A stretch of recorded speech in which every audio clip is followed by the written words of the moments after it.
गाडगीळ आणि sons limited 1832 पासून। वर्धा जिल्ह्याला मुसळधार पावसाचा तडाखा तर शेतांना तळ्याचं स्वरूप, पिकांचं नुकसान, पंचनामे करून नुकसान भरपाई देण्याची शेतकऱ्यांची मागणी।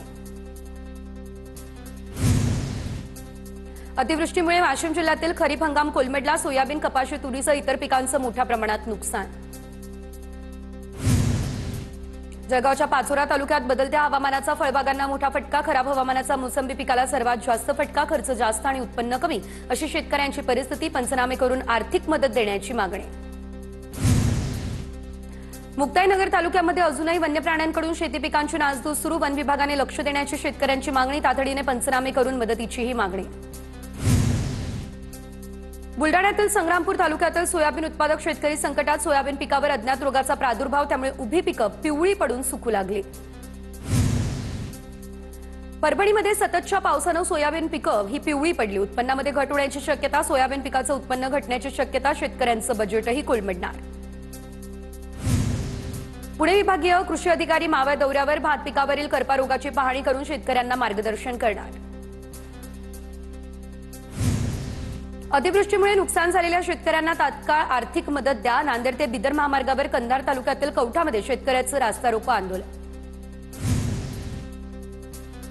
नांदेड शहरात जोरदार पावसाची हजेरी, अनेक सखल भागांमध्ये साचलं पाणी, तर शहराजवळ आसना ब्रिज खाली तळ्याचं स्वरूप, पाण्यातून मार्ग काढताना वाहनधारकांची तारेवरची कसरत।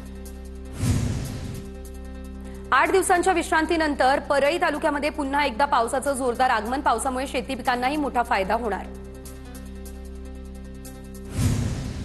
वर्धा जिल्ह्यात मुसळधार पावसाची हजेरी, मुसळधार पावसामुळे देवळीमधील यशोदा नदीवरील पूलही गेला पाण्याखाली, वर्धा राळेगाव आणि हिंगणघाटमधील अल्लीपूर अलमडोह मार्गावरती वाहतूक ठप्प। सोलापूर जिल्ह्यात सुरू असणाऱ्या मुसळधार पावसामुळे नदी नाले ओसंडून वाहू लागले, दक्षिण सोलापूर तालुक्यातील दुबदुबी धरण ओव्हरफ्लो, शिरवळ जैनपूर या भागातील शेतातही शिरलं पाणी। आमदार सुमित वानखेडे यांच्याकडून कारंजा तालुक्याला पाणी पुरवठा करणाऱ्या खैरी डॅम प्रकल्पाची पाहणी, शेतकऱ्यांच्या बांधापर्यंत पाणी पोहोचावं यासाठी उपाययोजनांवरती चर्चा। चाळीसगावच्या गिरणा नदीवरील जामदा बंधारा ओव्हरफ्लो, तर सिंचनासह पिण्याच्या पाण्याचा प्रश्न मिटला, गिरणा धरण 100% भरलं, धरणातून गिरणा नदी पात्रात पाण्याचा विसर्ग सुरू।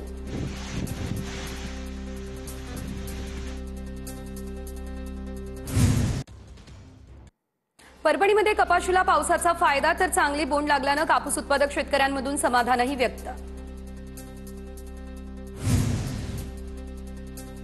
पुण्याच्या भोर तालुक्यामध्ये ई पीक पाहणी, पीक पेरा नोंदवण्यासाठी ग्राम महसूल अधिकाऱ्यांचा पुढाकार, माझा सातबारा मीच नोंदवणार या मोहिमेअंतर्गत नोंदणी करण्याचंही आवाहन। धुळे तालुक्यातील कावट या ठिकाणी तरुण शेतकऱ्याची कमाल, तर 2 एकरमध्ये घेतलं 6 लाख रुपयांच्या टरबूजाचं उत्पन्न, तर शेतकऱ्याचा टरबूज पोहोचला थेट दुबईला। भंडाऱ्याच्या लाखनी बाजार समितीमध्ये बनावट बिलांचा घोटाळा, बोगस जीएसटी बिल दाखवून शासनाची फसवणूक, एका तक्रारीवरून प्रकार समोर।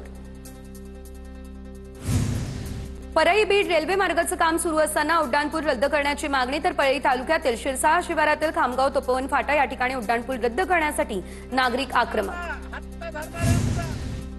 परभणीमध्ये बंजारा समाजाचं जिल्हाधिकारी कार्यालय परिसरामध्ये उपोषण सुरू, एसटी प्रवर्गात समाविष्ट करण्याच्या मागणीसाठी बंजारा समाजाचं हे उपोषण। ओबीसी बांधवांचा करमाळा तहसील कार्यालयावर मोर्चा, हैदराबाद गॅझेटवरील जीआर रद्द करण्याची मागणी। धुळ्यात अखिल भारतीय महात्मा फुले समता परिषदेची जिल्हाधिकारी कार्यालयाबाहेर जोरदार निदर्शनं, हैदराबाद गॅझेटबाबत काढलेला जीआर रद्द करण्याचीही मागणी। नांदेडमध्ये अर्धापूर तहसील कार्यालयावर बंजारा समाजाचा मोर्चा, बंजारा समाजासाठी हैदराबाद गॅझेट लागू करण्याची मागणी, बंजारा समाजाकडून जेलभरो आंदोलनाचा इशारा। जळगावमध्ये शिवप्रतिष्ठान हिंदुस्थान संघटनेची बैठक संपन्न, संभाजी भिडे यांच्या उपस्थितीमध्ये बैठक संपन्न, संघटनेच्या वतीने दुर्गामाता दौड उपक्रम राबवण्यात येणार, पदाधिकाऱ्यांची ही माहिती। जिल्ह्याचं नामांतर झाल्यानंतर अहमदनगर रेल्वे स्टेशनचं नाव बदललं, अहमदनगर रेल्वे स्थानकाला आता अहिल्यानगर रेल्वे स्थानक असं नाव, महाराष्ट्र शासनाकडून राजपत्र प्रकाशित। बीडमधील केसच्या आंधळेवाडीमध्ये खासदार बजरंग सोनवणे यांच्या उपस्थितीमध्ये बैलगाडा शर्यत, बैलगाडा शर्यतीमध्ये देशभरातून 265 स्पर्धकही सहभागी। धाराशिवच्या जिल्हाधिकाऱ्यांची नवरात्र महोत्सवाच्या पार्श्वभूमीवर आढावा बैठक, भाविकांना योग्य त्या सुविधा मिळाव्यात यासाठी आरोग्य विभाग, नगरपालिका प्रशासन आणि पोलीस विभागाला जिल्हाधिकाऱ्यांच्या सूचना। कोल्हापूर अंबाबाई मंदिराच्या विकास आराखड्याचा अहवाल जिल्हा प्रशासनानं नगरविकास विभागाकडे केला सुपूर्द. भूसंपादन नुकसान भरपाई देऊन आणि रोख रक्कम देऊनच करणं सोयीचं होणार. अहवालामध्ये हे स्पष्टीकरण. किल्ले सिंधुदुर्ग होडी सेवा पुन्हा सुरू. पर्यटन हंगामाला प्रारंभ. होडी सेवा 20 मे पासून बंद होती, तर 2 होड्यांमधून जवळपास 100 पर्यटकांची किल्ले सिंधुदुर्गला भेट. परभणीमध्ये मद्यपान करून आलेल्या शिक्षकाच्या बदलीसाठी विद्यार्थ्यांसह पालकांचाही शाळेवर बहिष्कार. सेलू तालुक्यातील गोहेगावमधील प्रकार. आधीच्या शिक्षकाची अचानक बदली करत नव्या शिक्षकानं असं कृत्य केल्यानं पालक आक्रमक. वाशिम ते नांदेड महामार्गावरती पुसद नाका या परिसरामध्ये रस्त्यावरती खड्ड्यांचं साम्राज्य. वाहनधारकांची कसरत. नागरिकांकडून खड्डे बुजवण्याची मागणी. पुण्याच्या मुळशीमधील कोंढावळे आंदेशे मांदेडे या रस्त्याची 7 महिन्यांमध्ये दुरवस्था. रस्त्यावरून मार्ग काढताना दुचाकीस्वारांची कसरत. रस्ता लवकरात लवकर दुरुस्त करावा. स्थानिकांची मागणी. मुक्ताईनगर शहरात कोथळी ते मुक्ताईनगर रस्त्यावरती सर्वत्र घाणीच्या साम्राज्यासह काटेरी झुडपांचाही विळखा. नगरपंचायतीने तातडीने यासंदर्भात उपाययोजना करावी. स्थानिकांची मागणी. वाहतूक कोंडी विरोधात ठाण्यातील घोडबंदर वासी रस्त्यावर खड्डे. वाहतूक कोंडी. अवजड वाहनांमुळे निर्माण झालेली बिकट अवस्था. त्यामुळे घोडबंदर रोडवरील नागरिक हैराण. आनंदनगर सिग्नल या ठिकाणी रस्त्याच्या कडेला बोर्ड घेऊन आंदोलन.